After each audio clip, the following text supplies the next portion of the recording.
Welcome to the City Club of Eugene's March 8th, 2024 program, All In, addressing homelessness in Lane County. My name's Andrew Kallick, and I am City Club's president. That wonderful sound you hear is coming to you from Carlita's Restaurant, where we are at the top of the Gordon Hotel in the heart of downtown Eugene. And it's my pleasure to extend a warm welcome to our speakers and to all of you joining us here in person, online, and over the radio. For 3 decades, the City Club of Eugene has remained dedicated to its founding mission, to build community vision through open inquiry. In accordance with our mission and purpose, we hope to help connect people throughout our community and across generations, identities, experiences, and perspectives. You are invited this week and every week to join us in this effort, to share your wisdom, learn something new, and take active steps to make a difference in this city and region we all love. We cannot do this work alone, so a special thank you today to our Platinum Community and Diamond sponsors. The Eugene Area Chamber of Commerce, serving as a catalytic leader in creating a vibrant and diverse economy that drives economic opportunity and well-being. Kaiser Permanente, which exists to provide high-quality, affordable healthcare services and to improve the health of our members and the communities we serve. More information at www.kp.org.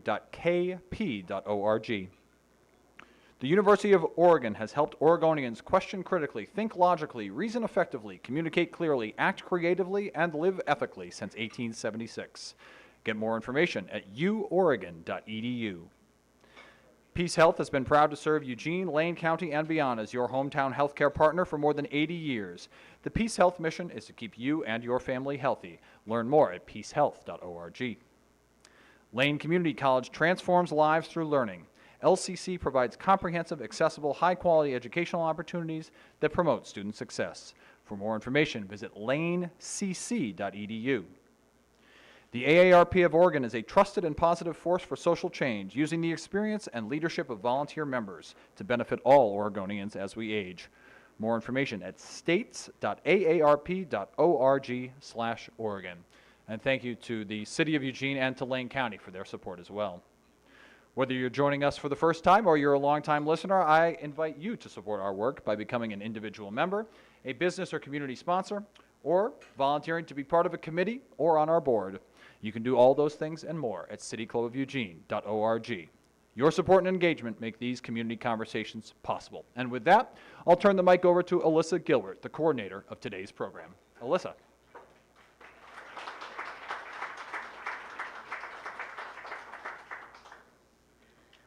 On January 10, 2023, Oregon Governor Tina Kotek declared an emergency declaration due to homelessness.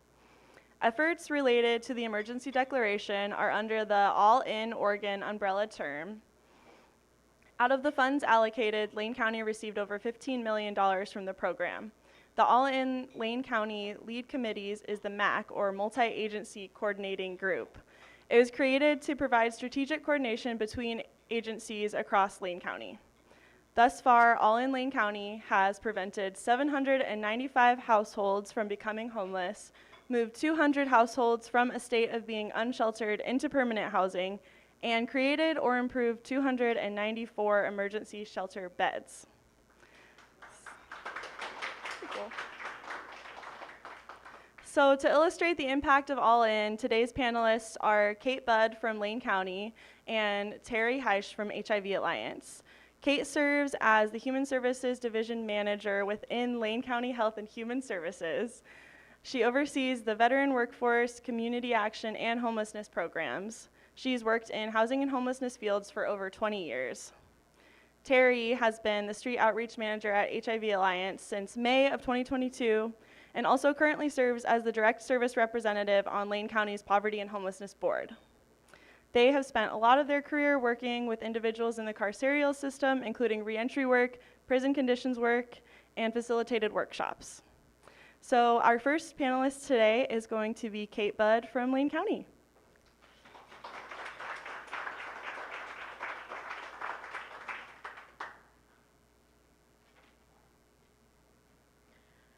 Thanks so much, Alyssa, for the introduction. Appreciate that, and thanks to all of you for being here today. Like was mentioned, I have the pleasure of serving as the Human Services Division Manager with Lane County Health and Human Services, and that's a title that I am, very pleased to have. But what is most important to me is a title of someone that has lived experience of homelessness. When I was in college, I had a series of just unfortunate realities and events occur. And ended up living in my car in the very cold winter in a small Eastern Oregon town while I was going to college. It was my job at a pool that really saved me because I was able to take showers there and hang out in the library and know that I had a place to be able to store my belongings. And it's that experience that very much fuels my passion and my interest in working to move the needle on homelessness here in Lane County and in other communities that I've worked throughout my career. I've been here for about 2.5 years, and it has been an incredible experience. This is an amazing region that really cares about everyone here in our community and wants to see folks be housed and have stable lives. And I know I hear that time and time again from community members that I speak with.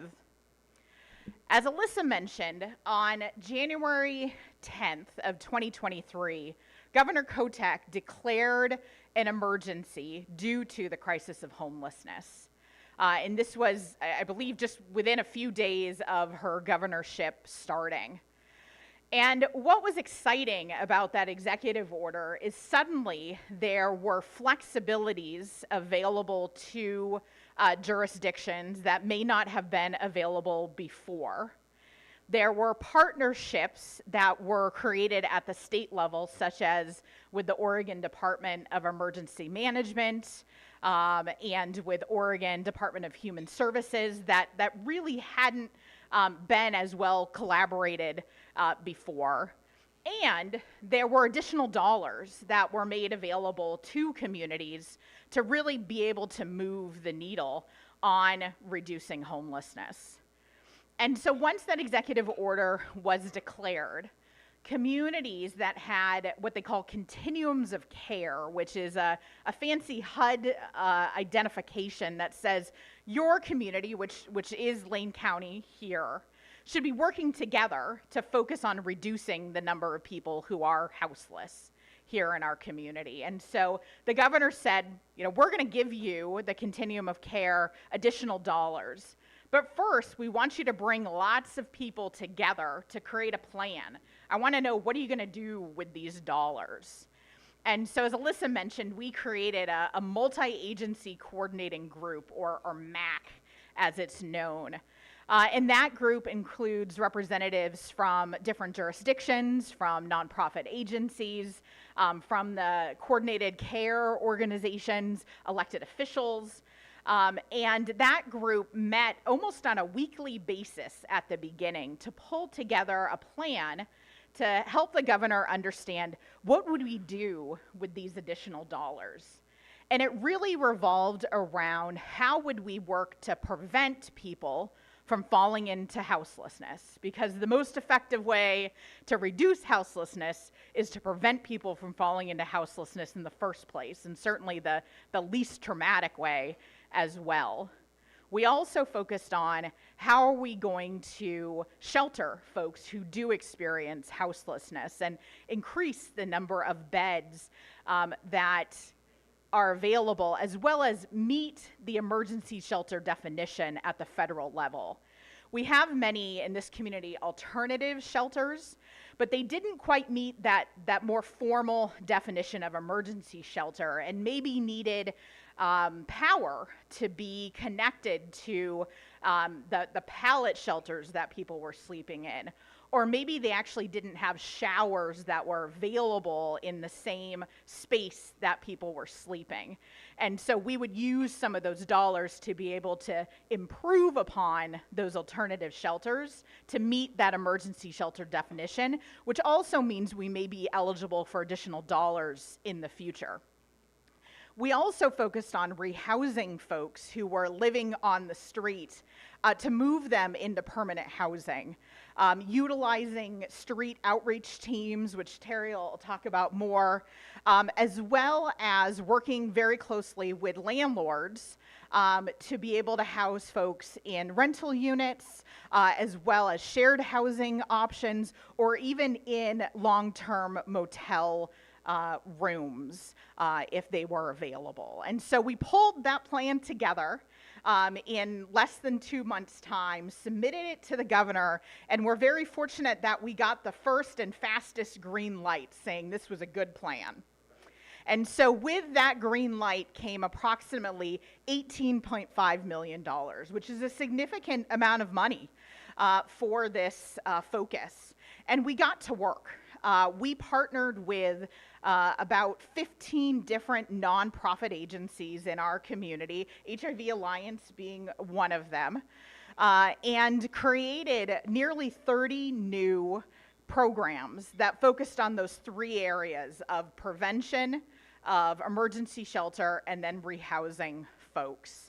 And we created incredible programs. For example, 20 new emergency shelter beds that now exist in the Florence area that are available 24/7 for those who are houseless.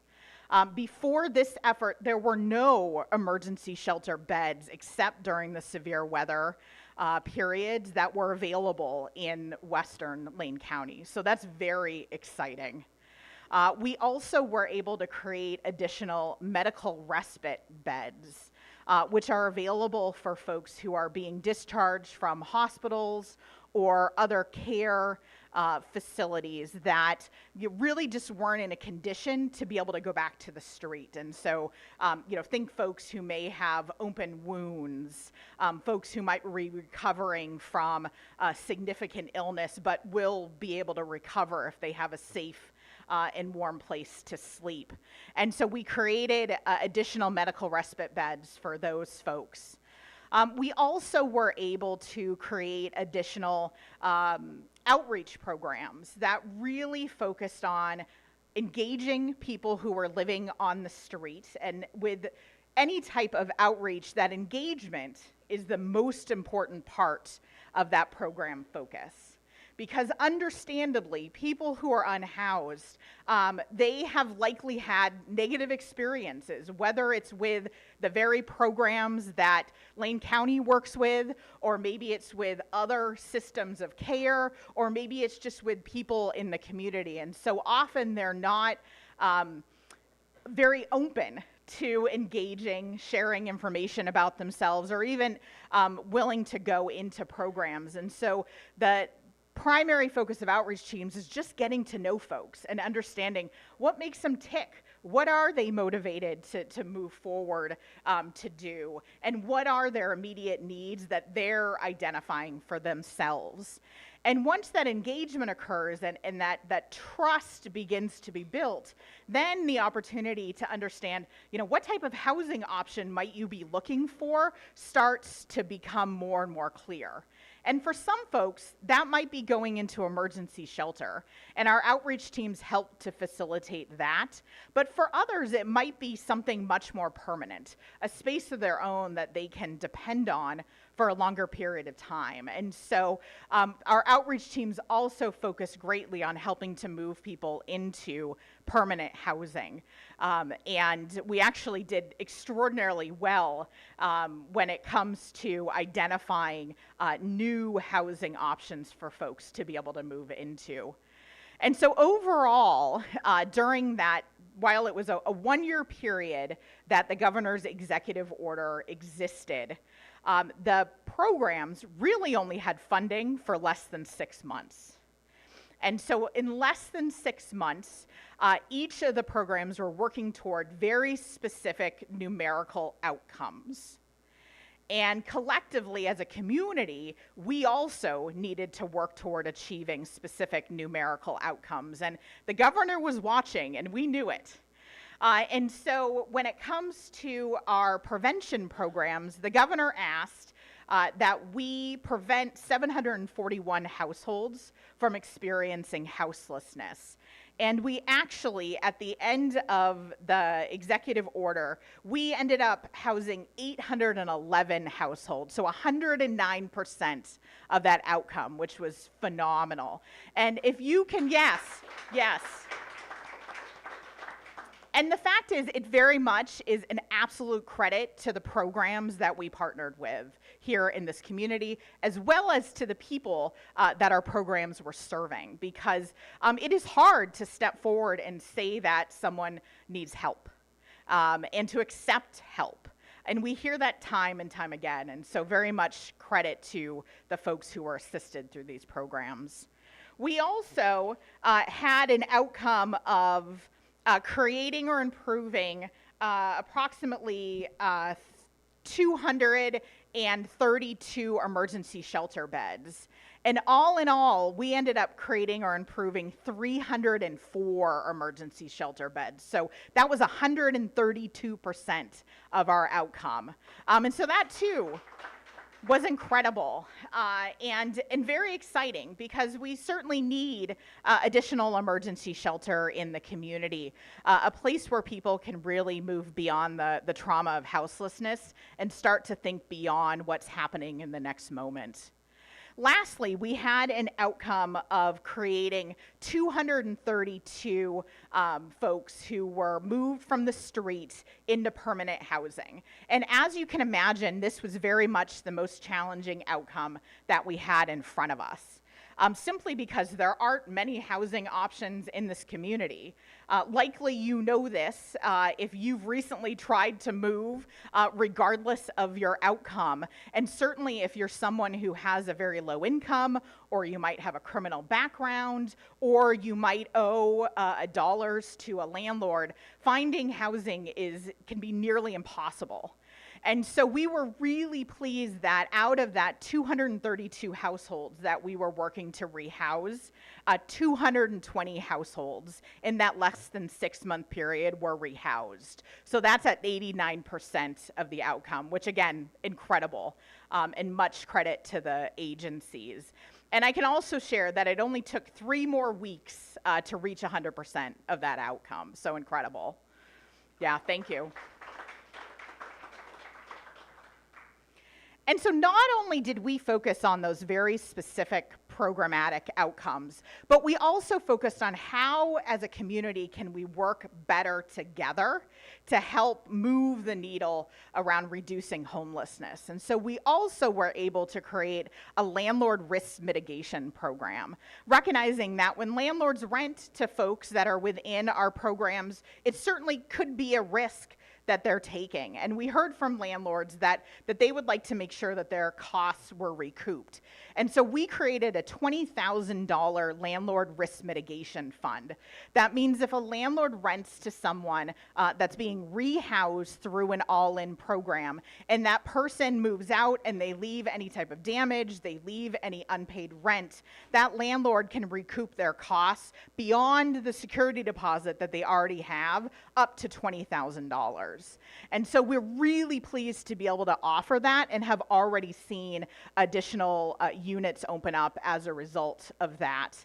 And we're very appreciative. And we do have a landlord liaison who is working specifically with landlords. And so if you have any interest in learning more, feel free to chat with me, because I'm happy to share their information. We also worked hard to create more clear access points for the different programs that were created.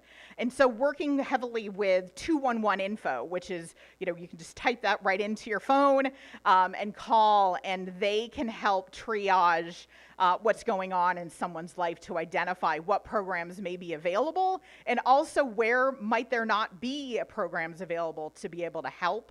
And then we also have a prevention hub where people can either go through 211 for that rent assistance help, or they can work with up to 50 different referral agencies in the community. And so we're continuing to work on improving our overall system so that the ability to access our programs is as simple as we hope the programs themselves are. So just in my final few moments, I want to share what's next. Our governor decided that the executive order was so important that she was going to extend it for another 1-year period. And so that now runs through January 10th of 2025. And with that executive order, fortunately, came another pot of dollars, approximately $19 million, to sustain and maintain the work that we did in the first year. And so we're very fortunate to have received those dollars and know that it's really because of the progress on the outcomes that our community made that we're receiving the second allotment of dollars. And so at this point, we're working with our partner agencies to allocate out those dollars to ensure that all of those programs continue, and then working to increase our achievement of outcomes overall so that we continue to see the needle on this very challenging issue move in the right direction. So, thank you.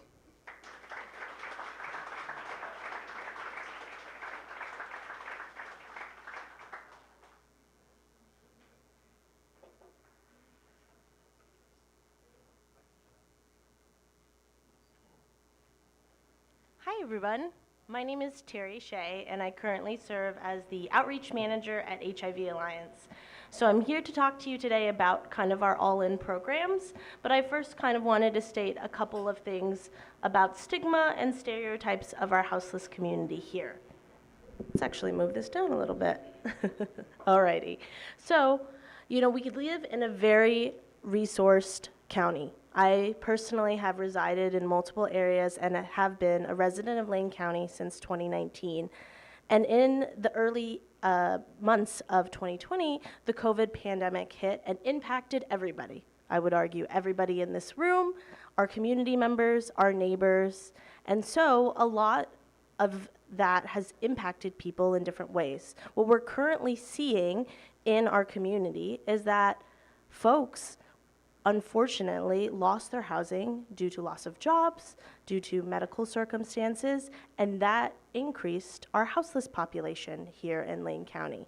And in 2024, we're still kind of dealing with those residual effects.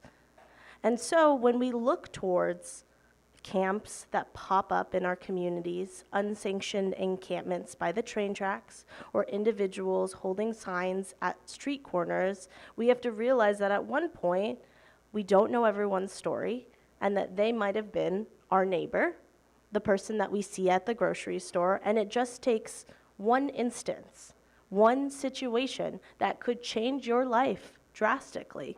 Many of us are honestly one paycheck away from not being able to pay our rent, from not being able to pay our bills, and that can have a domino effect and spiral us into a situation that we might not have the most control over.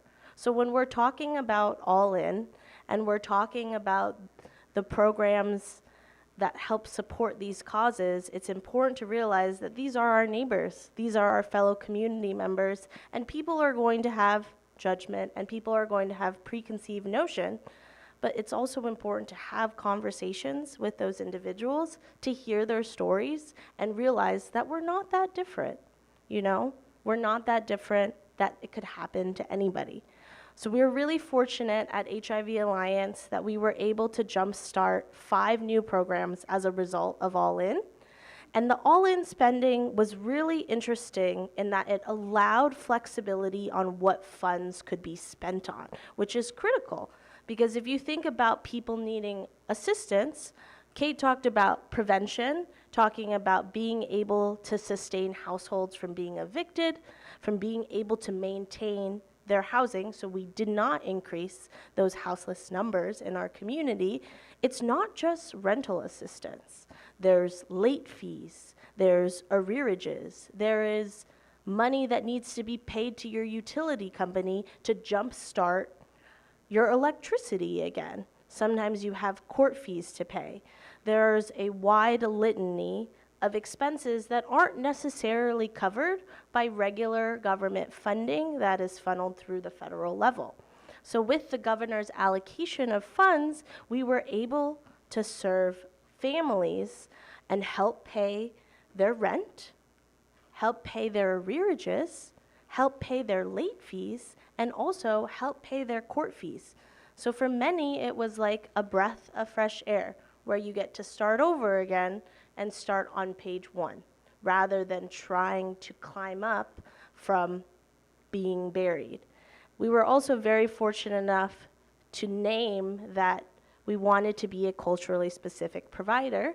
And so HIV Alliance specifically chose to serve queer individuals, BIPOC individuals, and disabled folks. And this was something that we really wanted to do because we recognize that when you hold a different identity, that you may be less likely to access services, or you may have fear due to previous negative experiences.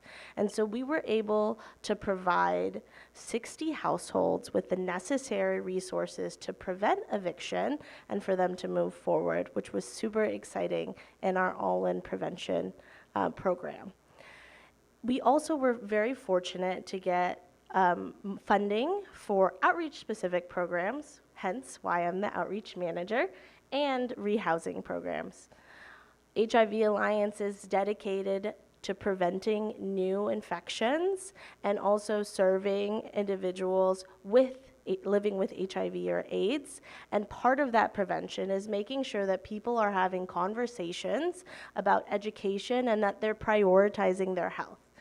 And health and housing are deeply interconnected. So it kind of made sense for us to move forward and serve those individuals. So we had a couple of outreach teams that formulated and served individuals where we could find a direct path to housing, and sometimes that was having conversations with individuals who use substances and having an open conversation with them on what directions they wanted to take. Often, when you live in a very resource space, a lot of different organizations might have different expectations for you. You have to follow X. You have to meet Y qualification to enroll in our program. Or if you don't follow these processes, we can't serve you. We really want to have the mentality and the foundation of our program to be low barrier and all voluntary. The agency gets returned to the clients that we serve, and that the goals that they want to work on are prioritized. And so in diversion, we found a lot of benefit working with individuals who were seeking treatment. And we're fortunate at our clinic to offer medically assisted treatment, specifically to offer Suboxone for individuals who might use opioids. And from there, having those conversations, getting them connected to the provider, and then also talking about what options might be available, in a lot of cases being recovery-based living. And that was a big stepping stone for many people. So we were able, through partnerships and our own outreach efforts, to provide the path, the direct path of housing for folks to get into treatment and to access recovery living and move into permanent housing so they could, seek employment, get connected back with their family, and move towards the next steps. We are also really fortunate that we focused on medically fragile individuals, and so that was one area that we spent a lot of time getting connected to individuals who had pretty intense wounds, or they had chronic conditions, maybe they experienced mobility issues, and they really needed the extra support. And healthcare wasn't their priority because they were houseless and focused on meeting their basic needs. When you are in a state of survival, you may not focus on what is most pressing. You may be thinking about, how can I keep warm at night? Where am I going to get my next meal? Is there going to be food for my pet, who is one of my supports, who is part of my support system? And so by doing outreach efforts, you're able to connect with individuals, meet their basic needs. Once you kind of establish how we can get their basic needs met, then we can start tackling some of those intense problems, like those healthcare concerns that we talked about previously. And so we were able to get folks connected to shelter care medical recuperation to make sure that they were able to meet their appointments. We were able to connect people to get life-threatening surgeries coordinated, and that was huge through that outreach program. Working through all of them. One of our other areas that we focused on was rural spaces. So we know that we live in Eugene or Springfield in an urban area, and that we have lots of service providers that can get connected to individuals, which is awesome. But if we go 30 minutes south down to Cottage Grove, there's one place that people go for food pantries. There is one shelter provided by a neighboring agency, and there are a couple of other agencies that come in and out. So people who are houseless in rural areas face very distinct and unique barriers. One, just the lack of choice when it comes to service providers. If you get barred from one agency where you usually get your food and you don't have access to public transportation, or you don't have the funds to access that, where are you going to get food? These are the types of questions we have to think about and we have to ask when we're thinking about our rural neighbors. And so we decided to focus our efforts in Oak Ridge and Cottage Grove to provide not only basic needs survival supplies, but also to have conversations with folks about housing navigation in those spaces. And recognizing that in the rural area, if we're talking about a lack of affordable housing in Eugene and Springfield, that number seems to shrink the more south you go or the more east you go, because everybody is fighting for the same resources in that space. So how do we bring up more emergency shelters like Kate was talking about in Florence, having emergency shelter beds outside of the cold weather times? And how do we continue to have conversations with our neighbors about how we can bring up more alternatives to housing? Because permanent housing is not always the right step for folks. Sometimes you have to take time to adjust to your new surroundings. If we ourselves have to adjust to big changes in our life, we have to extend that same gratitude, that same patience to other people as they navigate through their own transitions. And then the final program that I want to spend some time talking about is a really interesting pilot program that Lane County started with the all-in funding, and that was our encampment response program. So the idea of an encampment response is that an outreach team kind of surveys and does research on the already existing area, in this case, Lane County, and does an assessment on various encampments in Lane County to determine the greatest need. So we think about the number of individuals there, we think about coexisting conditions, we think about if people have pets, if there are children on site, a lot of varying factors to determine priority. And so from there, my team, we started and we found an encampment along the train tracks. We found an encampment along the train tracks and determined this was the highest need. There were individuals who had been camping there for more than a decade. Individuals who have had coexisting conditions that couldn't remember the last time they had a PCP because they only went to the emergency room or they only went to urgent care. These were individuals who had established structures, physical 2-story buildings in that area, and created their own community because that's who they felt safe depending on. So we started in that space, outreaching, doing intensive case management, letting people know that we would be in a situation where we would start this project together and end this project together with the goal of meeting their basic needs and finding pathways to housing. But not everybody is super supportive of encampments around town. And that's okay. That's why we're having this conversation right now. Because I hope when you leave that we have conversations with our neighbors, where we have conversations with other people. Like, absolutely, I totally understand that you have to run a business. I know that you also need to make an income. But shouldn't we grant those same opportunities to our neighbors? And shouldn't we have conversations about if there is a pathway for somebody to reach housing, that they should be granted those avenues, or at least the opportunity to see what that looks like? So, it's important to talk to our city councilors. It's important to have these conversations with our neighbors because everybody deserves a chance. If we don't even provide a fighting chance for these individuals, who could literally be us, if you remember at the top of my conversation, what does that mean as a society? What does that mean we're prioritizing? So we were really fortunate. So unfortunately, those efforts at that train track encampment had to come to an end due to some conflicting interests and listening and abiding by what those property owners wanted. But we were very fortunate with the help of coordinating with the city of Eugene and with the county that we were able to find 2 new encampments, that people were okay with us doing that kind of intensive work. And I'm happy to say that those 2 encampments, one which had 5 individuals and the other which had about 20, have now all moved into permanent housing. Yeah. Which is really cool, right? That's a huge thing.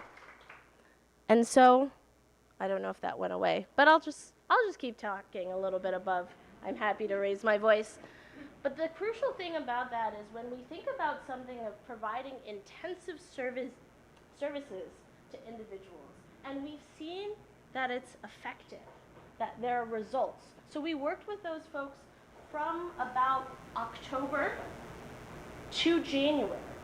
So that's 90 days, right? When you give service providers the opportunity and the time to work intensely with these individuals, to talk about their goals, to get them access to housing, that encampment is now cleared. There are no more tents in that space, right? One of them was at Armitage Park, which is both a park and a campground, and now those individuals are all in permanent housing. And now folks can enjoy that campground together, can enjoy that park together. So if we come together and we realize sometimes we need to work collaboratively to recognize how we can come together for a short period of time, because the reality is we couldn't do this work in a week. We couldn't do this work in a month. It was really hard to do it in 3 months. But if we're able to understand how crucial it is to come together, to work collaboratively, to provide other people opportunities, a lot can be done. We're helping our neighbors. We're supporting our community. We're making sure that collectively we are moving together as a community, because those are our neighbors. Those are the people that we see in the grocery store, Those are our sisters or our brothers or our family members. And so I hope we can continue to have this open dialogue about how we can work together in these spaces, because it really will take all of us. It might be a conversation here or a bit of a challenging question over there, but I really think with all of our minds put together, with the necessary support, anything is possible. Thank you.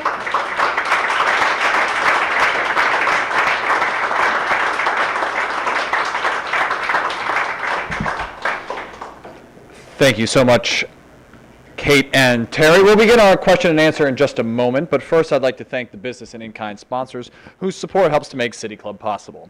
Thank you to our gold sponsors, Network Charter School, Hirschner Hunter LLC, Evans Elder Brown and Subert, and Hudson Dental. Thank you also to our in-kind sponsors, KRVM 91.9 Radio, Alpha IT, Dotson's Photography, and Kids Sports. Also a special thank you to our award-winning public radio station KLCC FM 89.7 for airing City Club programs Monday nights at 7 p.m. For those listening at home or in the car right now, your household is one of several thousand tuning into City Club on KLCC, and we love that you're here. You can find all recent City Club programs archived on KLCC as well as on our YouTube channel and as podcasts. We'll take a brief break before returning for question and answer. Thank you.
Welcome back to the City Club of Eugene and our program on homelessness in Lane County. Question and answer will be moderated by Alyssa Gilbert.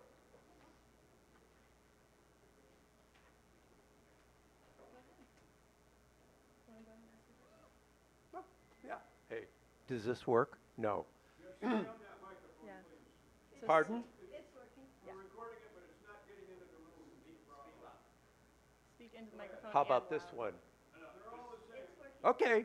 My name is Bill Kluppinger. A long time ago, City Club member, and then just recently re-upped. So terrific presentation today. I was involved with community-supported shelters for 3 or 4 years way back. And one of the underlying questions I always have, and we didn't have the resources to do it, but it sounds like maybe you have, is what is the underlying cause of people experiencing, as you call it, houselessness? And if that's, it sounds like that was part of what your objectives were to do. And if so, is that data available anywhere? Okay, thank you. So we could expound on responses to that question for a very long time, but to share something that I think will be quite succinct is there is a phenomenal book written by Dr. Greg Claiborne, who is a professor at University of Washington, called Homelessness is a Housing Problem.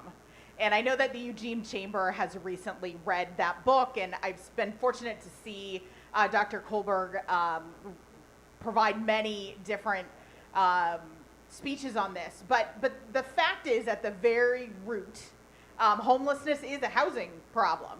And Oregon has a housing problem, whether it is Lane County or it's all the way across Oregon, but there just is not enough housing for the folks that reside here and continue to move to this community. And then when you think about folks who are houseless, those folks often have low incomes, they often have criminal barriers, they often have other housing barriers that are just challenging to work through.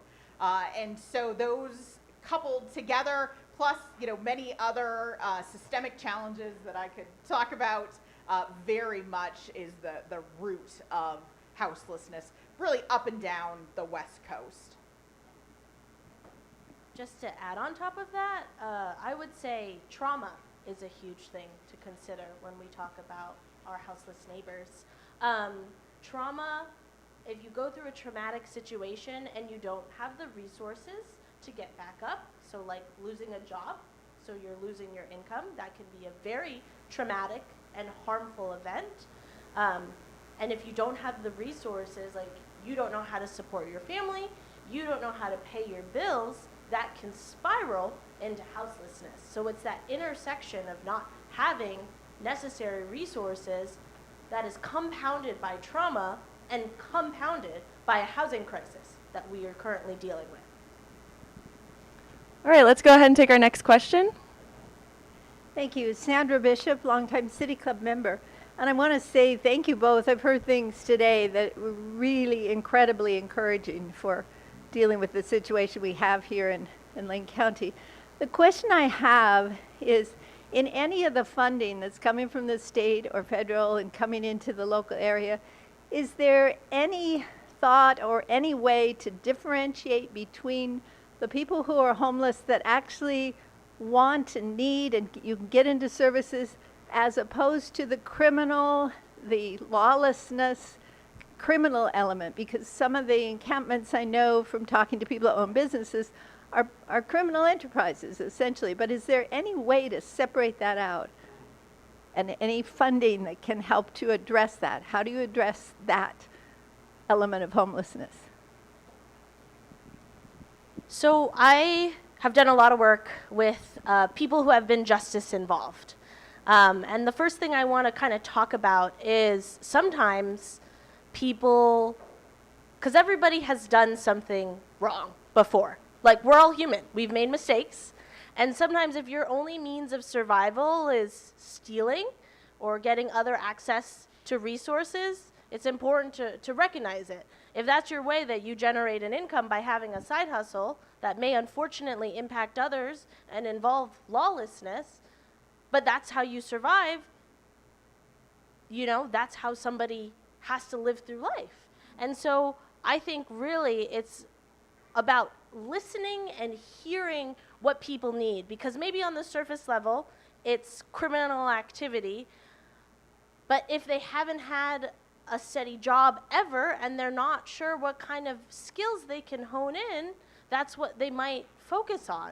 So I think a lot of it is really humanizing and having conversations with people on what they really need, and how we can get that for them.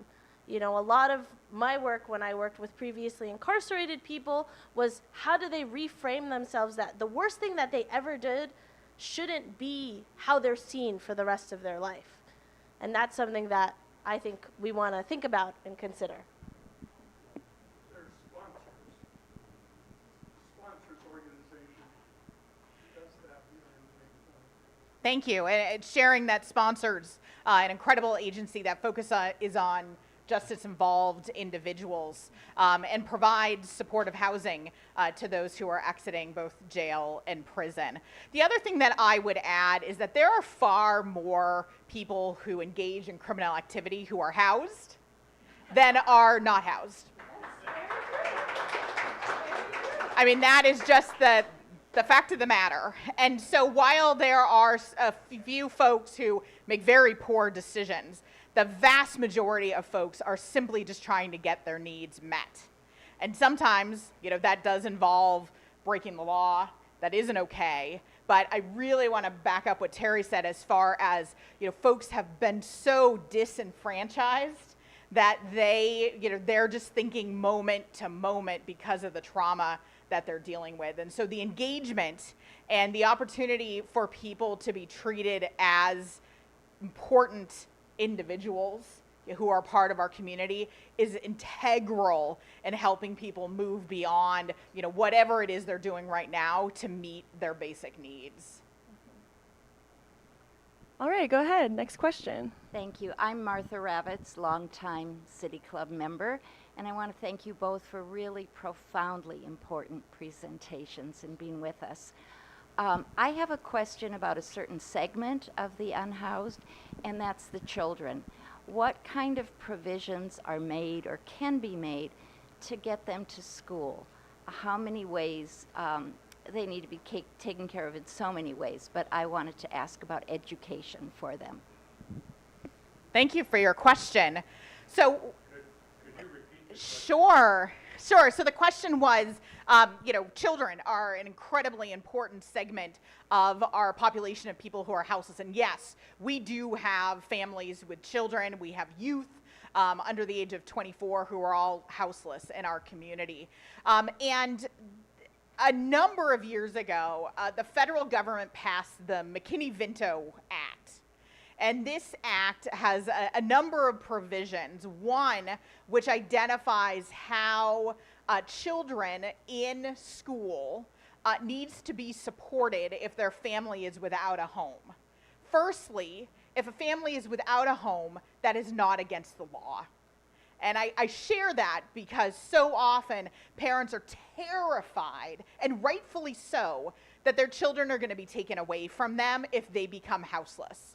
And I just want to reiterate that that is not a reason for children to be taken away from someone. There may be compounding challenges, but just if someone is houseless, that's not a reason for children to be taken away from someone. And so with the McKinney-Vento Act, it provided specific provisions like the kiddos are eligible for free lunch and breakfast at their school. They are able to receive transportation regardless of where the family moves. Even if it's in a different school district, they're eligible to receive transportation to their school of origin, which is incredible because if you think about how traumatic it is for a child to have to go to school, just because their parent has to keep moving their car around as to where they can sleep for a night. Having that stability of being able to walk in and see the same teachers every day is incredible. And so our McKinney-Vento liaisons, which every school district has one, they do a lot of very important work to make sure that that household has the services that they need and that that kiddo has as much stability as they can possibly receive. I just want to say we're very fortunate in Lane County that we've got quite a few social service agencies that specifically provide services catered to youth, such as Looking Glass, and a lot of those agencies also provide subsets specifically to serving young individuals, like the NAACP having a youth council, or community sharing in Cottage Grove that has like a weekend backpack program to make sure that those kiddos have food throughout the week. So, you know, sometimes it's about knowing what already existing resources are helping support our youth. And I know a lot of, especially we've been privileged to work with 4J coordinators out of the McKinney-Vento program, getting them connected in our prevention program to make sure those families can stay housed and they can continue to support their kiddos through school. Great. And I think for the sake of time, this will be our very last question. Thank you. Thank you, everybody. I am Kim Arscott, and I've lived in the community for about 27 years. I love what you guys do. I love our community because we are very about helping the people in need. My concern is while we get this money today for this year to fund, what is the long-term plan? Because I really don't see homelessness ending with it when your funds go away. So that's, thank you. And I'm going to go this way. So I'm not Do you want to start? Sure. I feel like Kate should start this one. So what is fortunate about the all-in dollars that I mentioned? Be quiet, more quiet, thank you. Is that the governor also recognizes the need for ongoing stable dollars to support houselessness. And that is something that Oregon providers have struggled with for quite a long time. Even there are other communities, the Portland metro area, for example, that has actually created their own funding sources to help address housing and homelessness. And so we're fortunate in that the state is focusing on how can they create ongoing funding to really just maintain and sustain the programs that have been built. And so we do a great deal of advocacy at the state and federal levels to really share exactly what was just asked, that we need ongoing stable dollars to continue this work so that folks know that they, you know, even if today is not the day they want to engage in emergency shelter, that shelter will be there, you know, in the next few days in case they decide that is the time to move in. So advocacy among our community members and our nonprofit agencies and beyond is incredibly important in continuing to make available the dollars that we need to continue to move the needle. Yeah, so I know I keep talking about COVID, which is not everybody's favorite topic, but when COVID started, the federal government passed the American Rescue Plan Act, which funneled a lot of money into social services across the nation. And so a lot of these programs that we're talking about were sustained as a result of that money. And Governor Kotek issued a declaration of emergency for houselessness to continue to prioritize that this crisis is not going away. So how do we continue to have conversations, not just during times of crisis, but all the time, about the importance of supporting our community members and the importance of advocating? Because, like I keep saying, you never know. We never know tomorrow if something tragic can happen. And so we have to continue to have these conversations so in a year, those 25 people that our program was so successful in housing don't return to houselessness, right? It's about sustaining the current thing. And so it's having those difficult conversations, right? It's about coming together as a community. It's attending city council meetings. It's coming to the Poverty and Homelessness Board meetings, which happen quarterly? Every month. Every month, right? And talking about your concerns and keeping that conversation going in our inner circles, in our outer circles, so we focus it, so it's always at the forefront. All right, so we've got about 2 minutes left, so we will take one more question. More of a comment and tagged on to the last question. I've been visiting homeless encampments, trying to figure out what's their biggest issues, what do they need the most, showers, places to store their stuff that they can lock up, that basic stuff which we need to do more of. But the concern I got from speaking to some of these homeless encampments is they're telling all of their friends all over the country to come, and they are coming because we've got services, we've got medical, and they're coming from nothing. And it's not true? It isn't. Okay, well, maybe, okay, I've just been out talking to the people that are out in the streets, so they're wrong, okay. Well, I'm sorry?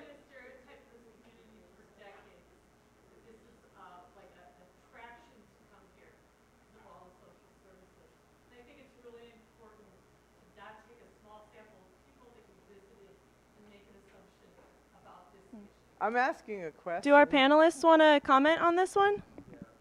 Yeah, I mean, so I just came back from San Francisco and was in a cab with a cabbie, and he said, "Did you hear that people from Morgan Hill are coming to Palm Springs because they have the best resources ever for people who are houseless?" I said, "I hear that a lot." And the fact is that often with any conversation, there's a root of truth in it. I don't want to say that that is never happening, because it probably did.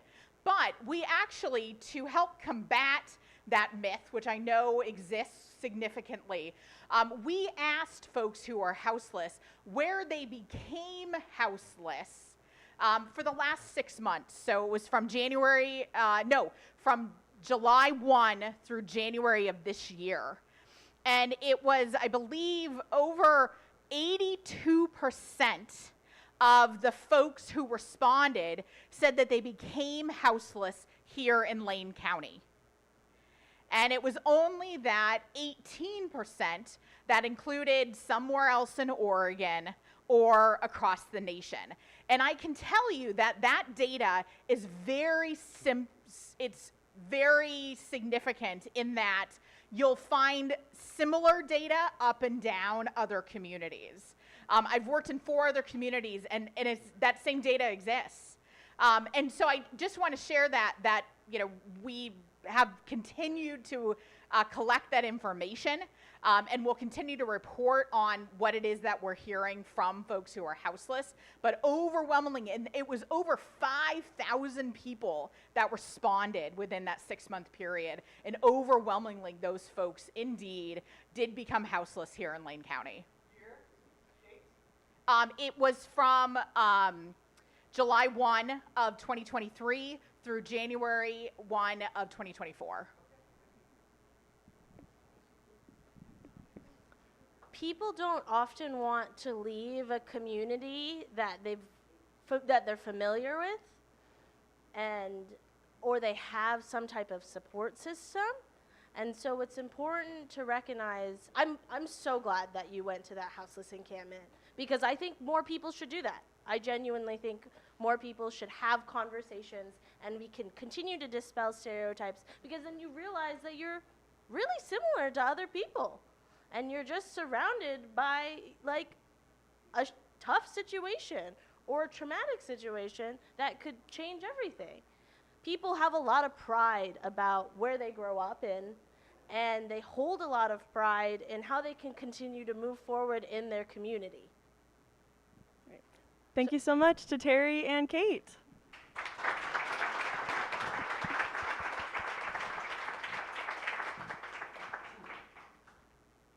This has been our March 8th conversation at the City Club of Eugene. Thanks this week to Palo Alto Software, which hosted the Industry for Educators class. Next week, the class will visit Sierra Pacific to hear about the many aspects of making wood products, beginning with tree planting. A reminder that next week on March 14th, the Affordable Housing Trust Fund Advisory Committee will meet to discuss submitted proposals that have the opportunity to be awarded funding of over $1 million. For more information on that, visit eugene-or.gov/4844.